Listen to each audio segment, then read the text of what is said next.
Hello. I am starting this live on this wonderful Monday, and I'm just going to wait for people to join. Hello. We've got some people joining, which is totally awesome. Some more people joining. Welcome in. And I'm actually going to stop. I won't share anything. Yeah, we're just going to talk about campus dining and stuff like that. But I want to wait until our guest comes on here so I can chat with them. Awesome. I see that they joined.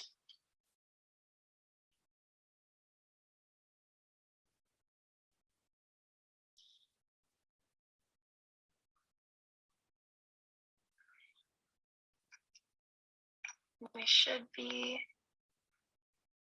joining us in just a second on my screen. Oh, for a second. Okay, maybe just make it so. Which way? Hello. Oh, the other way. Yeah, there we go.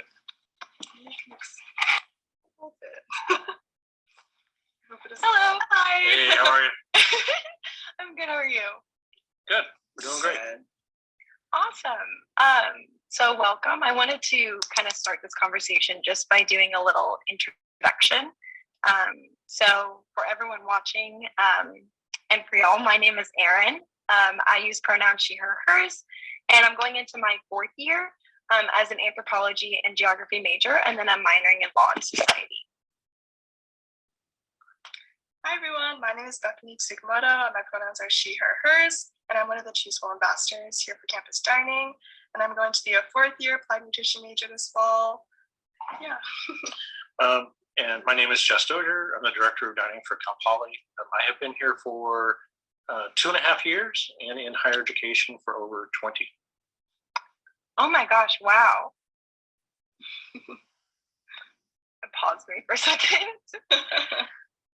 How are you guys doing today? We're doing great. We're excited. Sorry.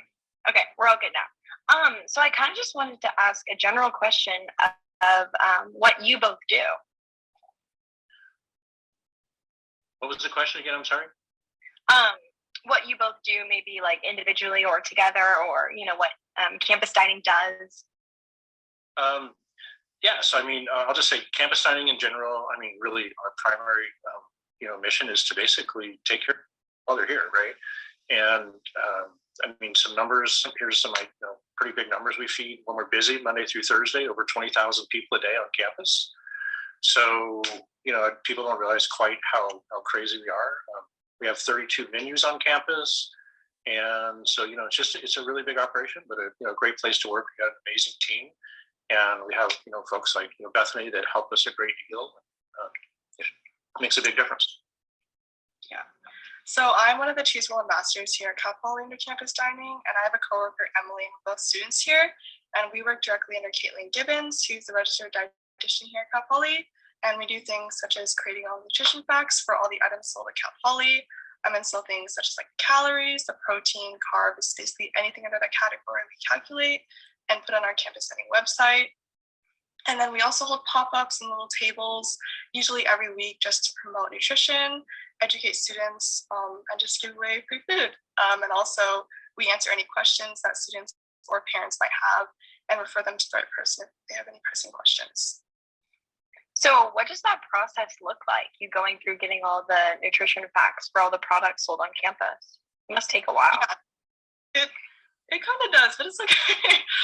So basically, all the food items being sold that cycle, and I'll take all the ingredients and put it into this software called Nutrition Pro, and I just put it in with the measurements, and then it gives me like calories and everything I mentioned before. So it's not too hard, I would say. Just being able to just really be able to use that software is a little hard at first, but after a while it gets easier. That's so cool. Do you get to use all of that like on our campus? Yes, so I work in the same office as Caitlin Gibbons. So at any given time, we have about 800 regular menu items on campus, and they rotate every 3 to 4 weeks. And all those are required to have full nutritional information. That's actually it's actually a federal law.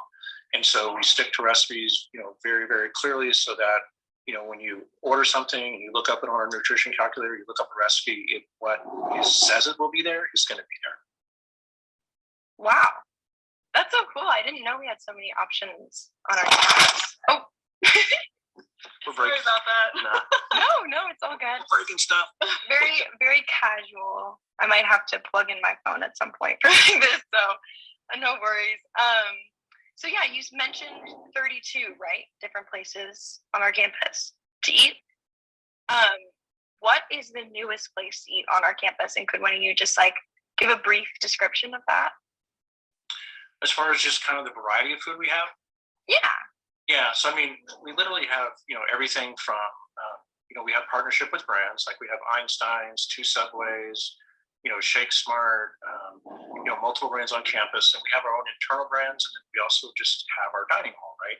So Vista Grande, and then presently, anyone who's been on campus, the UU is really under construction. The student union, what was 805 Kitchen is now 1901 Marketplace. So there'll be 10 more venues in that operation.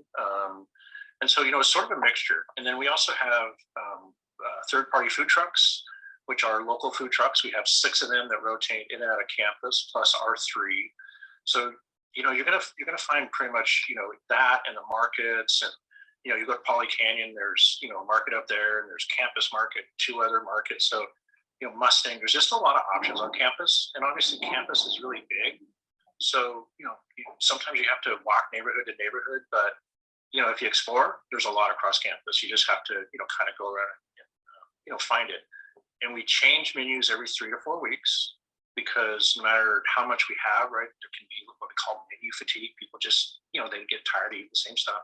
Right. And then the platforms on the allergen platform and our vegan and vegetarian, we change those more frequently because there may not be quite as many options for folks who, either have a dietary restriction or, lifestyle choice of how to eat. So we change those every 2 to 3 weeks just to try to keep the variety up. That's so awesome. I didn't know that there was that fast of a turnover with different menu items. Yeah. One of the complaints that we get, and this is, so when you feed this many people, everyone's, there's always going to be, opinions, which is great, right? Right. So we kind of get an equal amount of, hey, change the menu. Hey, you took my favorite thing away. Hey. So one thing we do at the end of the year, we did last year, is the last menu cycle, which is the last few weeks of school, is we brought back at Vista Grande favorites for the year. So we brought back in each platform what were the most popular items, and that's what we menued the last, few weeks of school. And, the end of school is stressful, right? Finals. And so, that's something that students asked us to do. And those are really easy things to do, right? Because we're trying to have a lot of variety, but then people also sometimes say, hey, you took away my favorite thing. That's what I wanted, right? So right. We bring them back. It's easy. Do you have a resource for students to give reviews or ask for certain things, or how are students giving these reviews? Yeah, we're going to talk about text and tell a little bit. Oh, yeah. So we have a couple avenues. First of all, just we have formal ways if someone really just wants to be hey, I just want to get feedback, right? So text and Stell are little kiosks at Vista Grande and a couple of our venues. But honestly, the easiest way to do it is just to email us and say, hey, it's we love having conversation with students. Here's a good example. Last year, we had some challenges from students who said, hey, your vegan vegetarian offer, it's kind of hard to find in the menus where it's at. There's not enough. So we sat down with a group of students in a focus group, and we said, hey, go through our menus. And what led from that is that they came back and they gave us suggestions. And one of the things we did was really simple, is that we actually categorized all the vegan vegetarian options as separate categories in Grubhub. So what they had to do before was they had to go into the menus and look through everything to find the icons.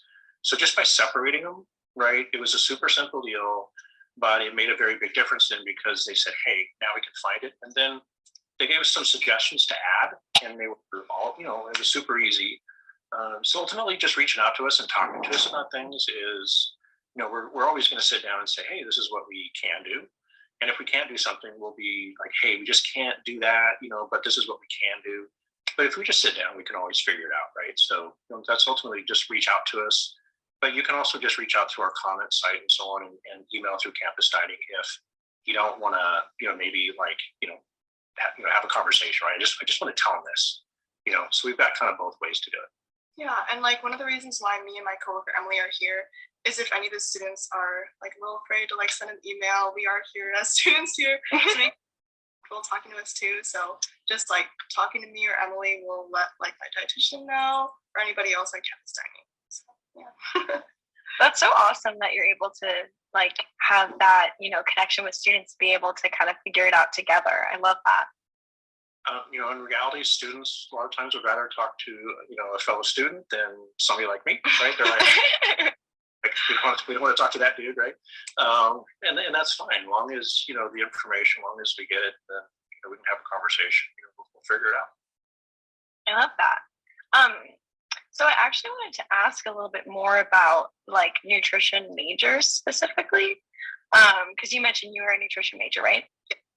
Okay, so is this an internship that you had? Is this a job position? Do a lot of nutrition majors go into helping with campus dining? What are some internships that you've found other students do with nutrition? Kind of just want your own take on it, your own experience. Yeah, so this is strictly a job. I don't get any internship hours or experience from this. It's just a job, as I said. A lot of people don't normally do this job. They go to hospitals.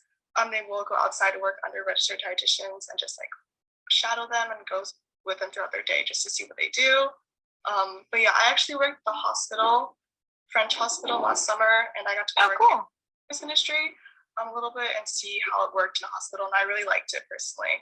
But yeah, I wanted to go into a different area, so campus dining and a little bit into school and education. So I went to here, and I love this job so much now. All the staff is super welcoming and super nice, and I've learned a lot, specifically with Nutritious Pro, the software I mentioned earlier. That is definitely something I'll be using in the future. So I've really gotten a lot of experience here at Cal Poly as the Choose Well Ambassador. So if there are job opportunities open for the Choose Well Ambassador and people are interested in food service or just nutrition, I would highly recommend applying for this position. Yeah, and a little side comment just for campus jobs in general. I definitely recommend checking out campus jobs just because campus jobs are way more accommodating for students and students' schedules. I'm sure you also feel the same way. I work at the Wellness Center, so it's very accommodating with finals and tests and studying and things like that. Way more accommodating than off-campus jobs. Yeah, everyone is super understanding of if you have a super heavy load that quarter or just need a day off. They're super flexible with your schedule. Yeah, we're actually the largest employer of students on campus, between 850 and 1,000 students over the course of the year. Oh, wow. And because we're asking to fill sort of blocks, and then we say, hey, what fits your schedule? Because, we just, we're feeding all these people, we need help. So we try to, it works out really good for us because students are very flexible. The student workers here are amazing. We wouldn't be able to function, right, without the student workforce. So, we try to be as accommodating as we can because, it's a good two-way relationship for us, right? It helps the student and it helps us. Awesome. So I did want to ask a little bit more about just in general, dining plans. If we have anyone who's on the live right now, who's maybe coming to Cal Poly in the fall or thinking about coming to Cal Poly, they may be wondering about what is the dining plan situation at Cal Poly. So I was wondering if you could talk about that. Yeah, so the dining plans are basically, we're a little bit different, is that we're all declining balance plans. What that means is it's not what most universities are, which are traditional, swipe into the dining hall and, you sort of eat, all over. And this was student driven. So basically the student asked us to, all of our programs, every dining platform is a small retail platform. It's like a little mini restaurant. And so what your meal plans work is depending on the size of plan that you purchase, right? Is that we kind of want you to look at not just the amount, but really how your lifestyle is, how you spend. So if you're an athlete and you're eating 7 days a week, 3 meals a day, you're grabbing a Starbucks 2-3 days a week, and you're going to Shake Smart, hitting the market because you just got to bring in a lot of calories, you need to get a bigger meal plan, right? Because that spend's going to, add up. If you are here 5 days a week, maybe a couple of weeks out of the month, you're not, maybe you're heading out on the weekends a little bit or whatever, then, potentially a smaller meal plan can work for sure. Our prices vary across the board. So, there's a range. And one of the things that we have on our website is called the Budget Buddy. So we try to help students manage, where they should be on their meal plans because, they're basically getting a third of their money every quarter. And literally it's called declining balance because as you order something, you get a receipt and it will have your remaining balance left. So it's just going to decline from day one. So if it starts at $1,800, you spend $10, boom, $1,790 on from there. So it requires that you watch it a little bit, right? But really flexible, and it allows students to just manage their money on their own. So if they want to go to Starbucks twice today, you can. There's no restriction. There's more flexibility, but it does come with you gotta keep an eye on it. And generally we watch students' balances, and we send out we kind of watch when students are getting low toward the end of the quarter. Maybe we send some notices out and say, hey, at this pace, you may not make it, because usually when folks run out of money, it's during finals. It's when they're super busy, they're super stressed, and we're not going to not allow students to eat, right? Like food is really important. That we're not going to say, oh, sorry, you're out of money, you don't eat. We're going to figure it out, right? So we have a lot of easy ways to add a little bit of money. And then one of the big things to remember too is money rolls over automatically from quarter to quarter. So you don't have to do anything. If you have $300 left over, it's going to show up when a quarter done. And something we changed 2 years ago is we actually allow rollover from year to year if you purchase at least a small community meal plan, and they start at $250. So if you had $800 left over for some reason, right, you literally could have access to that 800 if you just sign up for community meal plan the following year. And we have, it's a month after school closes that we have this deadline. And in reality is that it was really, we used to, like most schools, we used to take that money at the end of the year, right? It was like if you didn't use it, you lost it. And then we wondered why people were mad at us. It really wasn't, when you think about it, it really wasn't the right thing to do, right? But that was just, that's what every school did. And so we really took a hard look at that a couple of years ago and said, hey, this is not a great policy, students, because what it created was at the end of the year, there was this crazy rush to spend your leftover money. Yeah. Right. And maybe not the most healthy way to spend your money, like, 20 cases of yerba mate. And and really, we just really thought it through and said, is this really promoting health and wellness? No. Is this really promoting, what we want to protect food insecurity? So if you have money left over first year, it rolls to second if you purchase at least a small plan, right? It's gone over very well. Students forfeited an incredibly small amount this year, less than we ever have. So we know that it's working for what it was intended, and this crazy spend at the end of the year has really slowed down. Which is great, because it was like, good, now you're going to actually buy food, not for next year when you may really need it to help you in your second year, right? Overall, I think that's the big thing, is to really look at the plans and just keep an eye on your spends. And we have a lot of tools out there to help you. Yeah, I remember my first year when I had a dining plan, I would always just check, and there's a little tracker, be like, where are you supposed to be, for money wise. Yep, the magic budget buddy. Yes, and I would keep track of that. So if you are not a first year, and say you're even living off campus your second, third, fourth, fifth year, are you still able to get a dining plan? You are. So you're not required to have a meal plan after your first year, right? Okay. And then so for second, third, fourth year, or whatever, in faculty, anyone, are community meal plans. So community meal plans vary in increments from $250 to $500 to $1,000 to $2,000. I mean, they're varied. What's different about them is that instead of, someone would say, hey, maybe I should just use my credit card. Well, these meal plans have, excuse me, bonus dollars built into them. So you actually, if you spend 250, you get 275. If you spend 500, you get 550, right? So they actually have bonus dollars built in, so you have more buying power, basically.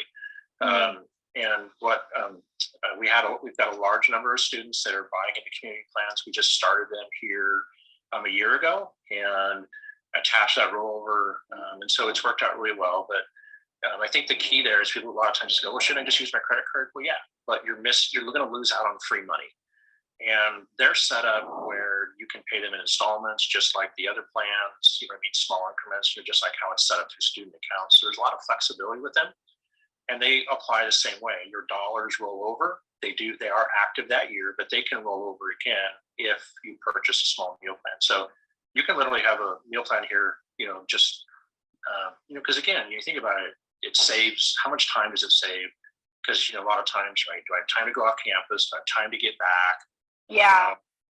I mean, so, and with, with building 1901 coming back online, we're going to have 10 more options, 9 to 10 more options for students, to, less reason hopefully for them to go off campus, because, we're going to have even more to choose from. So we're excited to get that building back.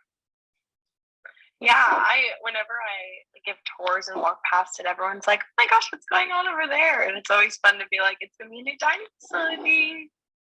Yeah, this year will be really fun because it's actually starting to get reconstructed now. It's gone from demo and, just looking kind of like a building that got bombed, right? Versus, actually being built, so there'll be, you'll be able to really see the progress and see the changes and see it coming together, because it's right around a year away, is, kind of the schedule.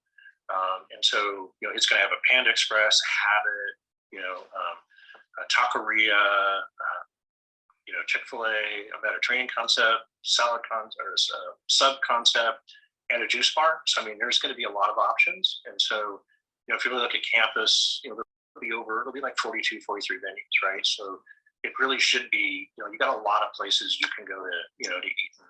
It's overdue, right? Like we've had over facilities for time.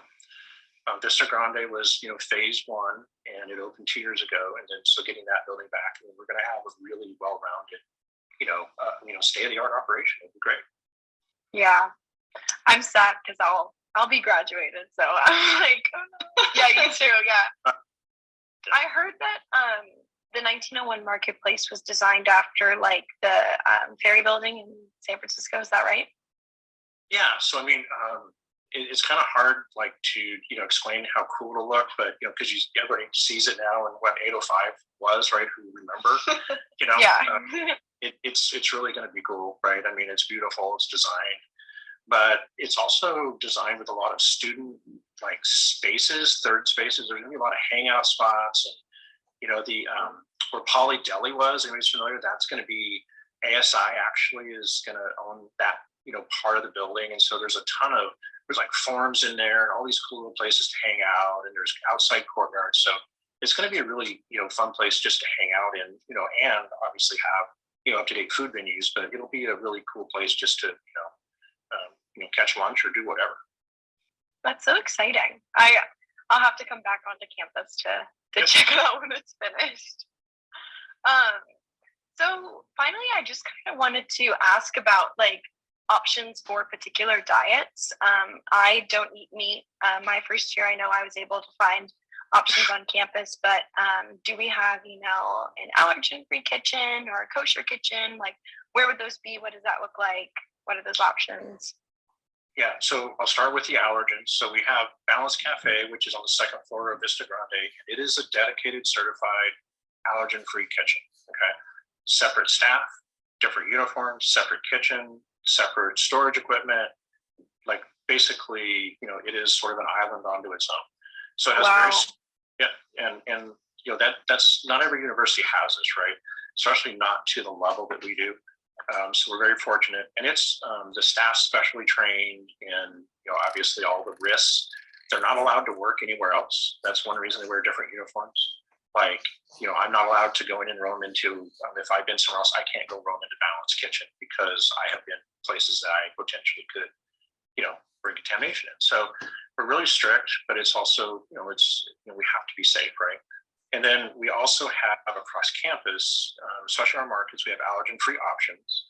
And then what's critical though is that you always, when you're elsewhere on campus, some of these facilities, they're not the same as Balance. So we prepare allergen food. So in these areas, but if you want a gluten-free sandwich, yes, we can use gluten-free bread, but we want to make sure you talk to, one of the workers and just say, hey, I have a strict, and then, we're going to make sure that we prepare it separately, different utensils.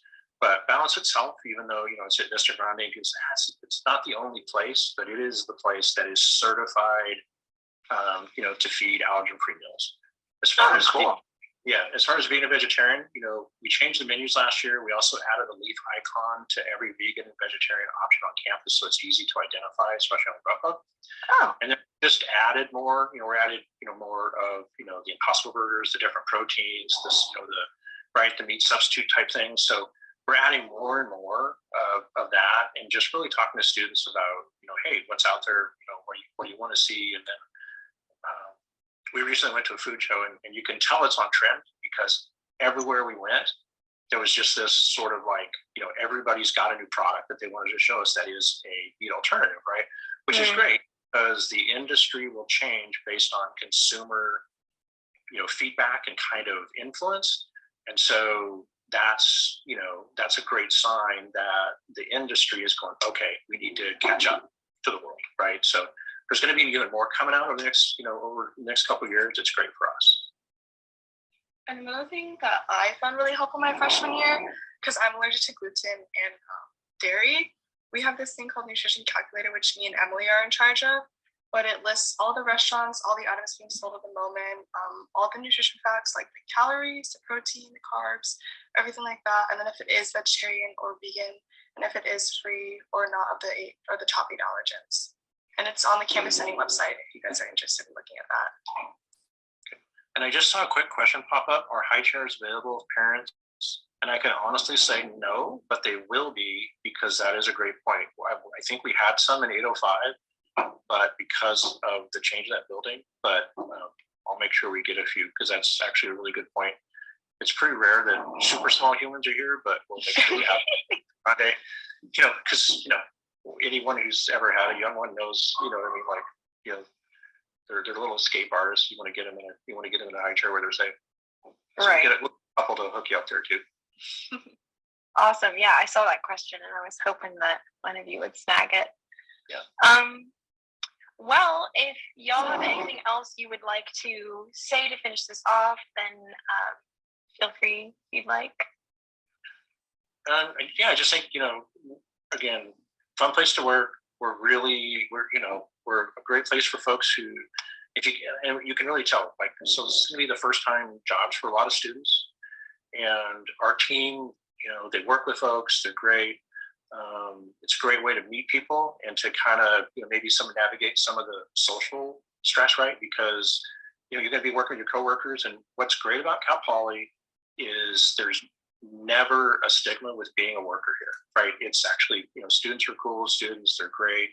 They appreciate what they do. And so, that's really good. It's a really good thing. And I just saw a question come up. You can absolutely make an appointment with a dietitian. That's Caitlin Gibbons is our registered dietitian, and she's on the first floor of Vista Grande. She's got this wellness office. It's as soon as you walk in the door to the right, easy to find. And, we encourage people to come in and visit, and make appointments because, not only do we accommodate, when someone has a diet issue, you don't just focus on what they can eat, you focus on what they can have. And then you let them know, hey, we always ask, what do you like? What do you eat normally? We don't focus just on what you can't have or you're restricted to. And then we say, okay, then let's tailor a plan to make sure that we can, that you can be as successful here as you can. So menus are on Cal Poly. They're on our dining website, and they are extensive. They're also on Grubhub, and students will be taught how to download Grubhub during the WOW session. And all of our menus are on Grubhub. They're also on our website. But our website is a huge resource, but Grubhub is always going to be up to date because that's what's being served right at that moment. Awesome. I love that we got a couple of questions to kind of wrap it up. Hope I didn't miss any. So no, that was perfect. I just want to thank you both for joining me. I had such a wonderful time talking to y'all. Yeah, thank you. And just reach out to us directly if anybody has any questions. We'll do our best to. And it's listed on. We're also aware there are other places to eat, but every venue has some form of allergen option, especially in the markets, because we bring in specific products. We have specific sections that have allergen-free areas, and they're completely separate, so you don't have to hunt them, and they're clearly marked. And just reach out to us if you have any questions. Awesome. Well, thank you so much for joining me, and I hope you both have a wonderful Monday. Yeah, thank you. Okay, bye. Bye. Bye. Hey there, my name's Rafael. I'm a fourth-year journalism transfer student with a minor in Spanish, and my pronouns are he, him, his. Thank you for watching the video. Please share any questions or comments you have down below in the comment section. Click here to subscribe, and to watch more videos, click here. If you want to sign up for a campus visit, we're offering in-person and virtual options, so check out our website. Link in the description. Thank you for watching.